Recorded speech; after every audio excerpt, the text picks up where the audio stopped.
Hello, thanks for watching again.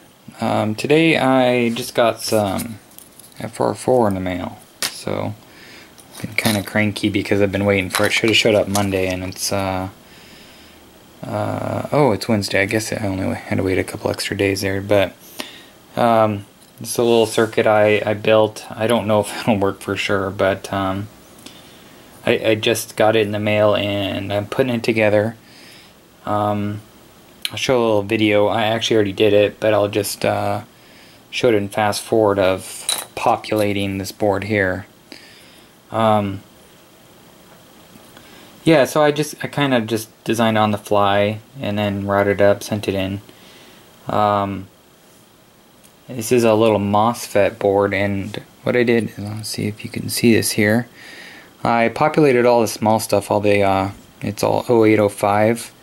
And then the little SOIC chips there. The FET I'll hand solder because it's big enough. I guess I probably could have hand soldered all this as well, but it's a little on the small side, and I needed a reason to go buy a Reflow oven. Okay, it's really a toaster oven, but I reflowed it. Reflowed by eyeball, and it worked out well. Well, actually, I don't know that I could have fried everything, but I'm pretty sure I didn't. I watched it real close and didn't leave it in there very long. Didn't use too much heat or anything like that, so turned out well. What I did do, and I don't know if you can see it, but I guess you probably can see. I used too much of the chip quick, particularly right here and maybe a little bit right there. Which, yeah, I guess no big deal. But what I am gonna try to do is remove a little bit, just because I don't really like it. I've never used this wick. I just got it in yesterday. It's very small, and I'm gonna give it a try. Usually I'm using this stuff here, which is kind of the normal size for me. It's what I use on most stuff, and I've used that on SOIC before, but I've never used it on this small stuff before. And like I said, this is my first try at Reflow. Tried to dab very little on there, but I could tell I got a little too much here and there. But everything else turned out really good. I'm really happy with it. Just that one little one there. So real quick, I'm gonna see how this solder flux works out. Let's see if solder flux. What am I talking about? This is a solder wick. Sorry about that. Funny guy. Try to do this out without burning myself and without getting too much heat on this board. Oh yeah, there it goes.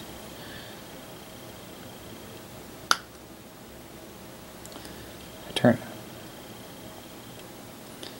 I'll lay it out that one. That's it. Is that all of it? Let's see here. Take off the glasses. You can see real close. Yeah, that looks good. I'm just kind of taking a peek around here and making sure the solder reflowed on everything, and I don't have too much or too little. It turned. I'm super happy. I really honestly didn't think my first one would turn out that way. So I'll throw on the rest there in a little bit and try that out, and we'll see how it goes.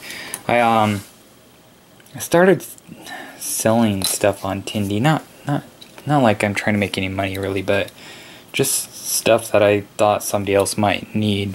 I built this for myself, and this is mine here, but this is just a little MOSFET driver with a little fan on it, and it's just got the MOSFET, the driver, and little connector in there, and that's it. This is the switching output, you know. So just kind of a neat little thing, and I put it up on Tindy for sale. I'm not trying to make a lot of money on it or anything like that. I just, if somebody's interested in it, and this is the same thing really, but it actually that fan you just plug into 12 volts and go, and this one will actually you know, speed the fan up and slow it down, turn it off when you don't need it. It's got a little fan controller, and most of the circuitry on here is actually the fan controller. Mostly just playing around. I also just happened to get from one of my good buddies, back in South Dakota. He sent me, I've been working on some ESR stuff, and you guys don't know that because I have it in a, I haven't actually published it. It's just saved as a draft. And I've been working on CSR stuff for a while, but we were talking about it one day, and let's see if I can get it. There's a article which he sent me by W0PCE.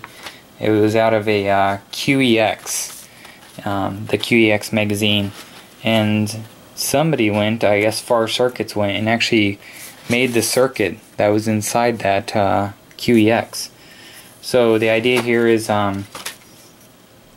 it's an ESR meter which tests the equivalent series resistance of a capacitor. Usually, when we're talking capacitors, we're really only talking about electrolytics. When I worked in broadcast engineering, well,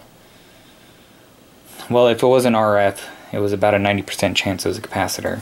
And so he sent me this whole kit just for free. I don't know why free. I offered him money, but he didn't want it. Maybe because I got him a really nice Christmas present.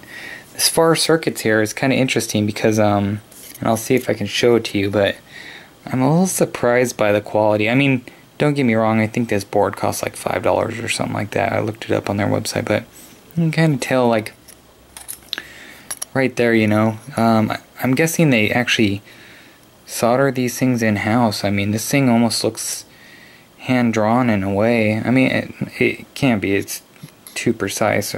Maybe they use the laser toner, but the you know, it's not plated holes, of course, and there's just like a little bit of extras here and there.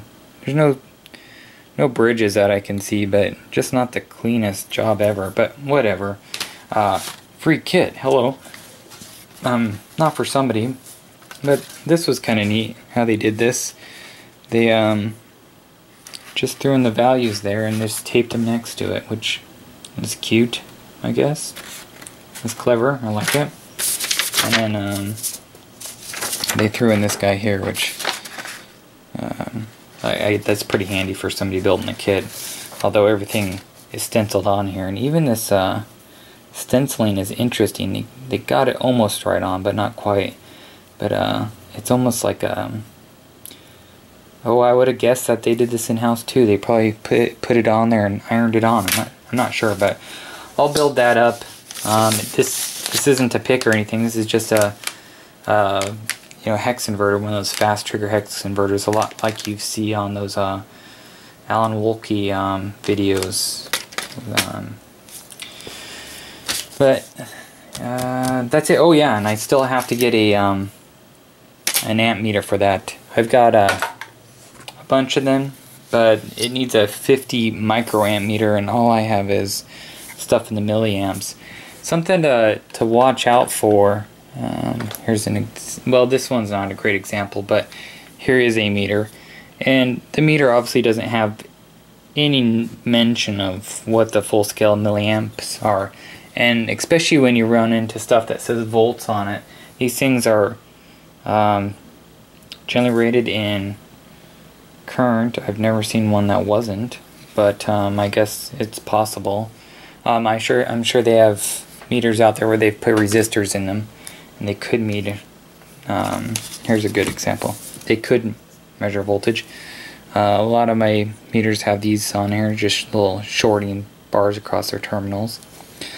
But this meter here, this one actually does say right here, full scale 2 milliamps. And if you don't know what it is, or it says volts, you should start out just by applying, say like 5 volts across this, not right across this, but put a resistor in series. And I'd start out with like maybe 100K. If you don't get any movement or very little, then you can maybe pop down to 10K, and you know, from there you're going to be able to use Ohm's law to figure out what your full scale current is. And all they really do is they just, you know, put in a you know, a little piece back there that says whatever this, like this one says 0 to 10, and it's kind of got a little red thing up in between the 4 to 6. This guy here probably came out of some broadcast equipment that I gutted at one time. I don't really remember for sure, and I'm positive that's where this guy came from. So yeah, just make sure you test that out. Just don't whack 5 volts on these, especially these older meters where you might pick them up off somebody, because they're usually, you know, like 100 milliamps or you know, 1 milliamp or something like that. But I have a 50 microamp meter on order so that I can check out my new ESR meter. I am also working on a version 2.0 of my ESR meter, because I noticed a lot of my Google traffic is from my first one, and I've handed out the hex to that thing, but the code is kind of sloppy and I'm not really proud of it, so I'd rather clean it up, and I've learned a lot about ESR since. This ESR meter is interesting because his article, and if you do have QEX, or you can come up with the September 2013 version of the article, he recommends, and for a very compelling reason, to try 85 kilohertz, and I believe it's 60 hertz over the standard 100 kilohertz. And I think the 100 kilohertz is a standard because that's a common switch mode power supply frequency, and I guess, I'm not sure about that, but I suspect that's why. But yeah, I'll try that out and probably pop it online. That's it. I'll probably throw next, I guess, if it turns out okay, I'll throw on a little video of me populating this board. So you'll go in the past.